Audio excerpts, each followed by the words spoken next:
Dit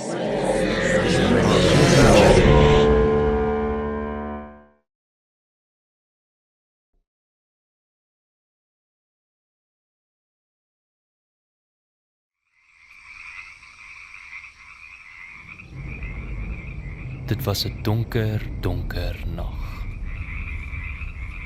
Die donkerste van nagte. Diep lê Willie in sy bed, vas aan die slaap, min te wete dat buite was 'n storm wat braak. Okay, Night on the Dimension Troll. So this piece has like a fairy tale element to it, like the narration. It's telling you stories as the visuals shift to represent what's taking place, which really adds into this idea of like a fairy tale. I mean, and also the animation style and the medium, I think it makes you feel like you're visually seeing like a fairy tale book. And then like lastly, I think the narration style is very similar to what you would usually see in like the reading of a book or how that goes. So it just kind of aids into that whole fairy tale aspect too. Night of the Dimension Troll. I really appreciate this because it was elevated storytelling and this elevated fantasy moment for younger audiences and older audiences alike.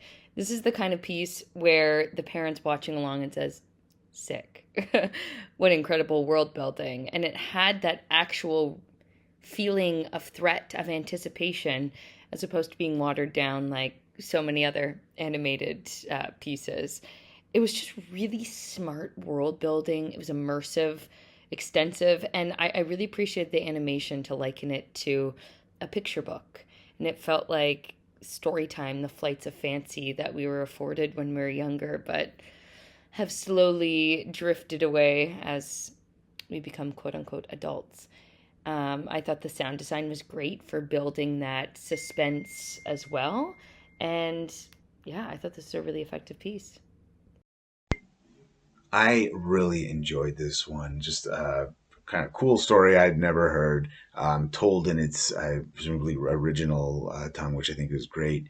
It just really painted a great picture with the words, but also with the visuals. I enjoyed the sort of the static, panning, zooming sort of animation style like that. It just feels kind of relaxing, even if the story you're being told isn't necessarily relaxing. It's you just feel like you're in a safe space enjoying a story, and so I really like the way it was produced and edited. And yeah, overall, just an interesting one. I enjoyed.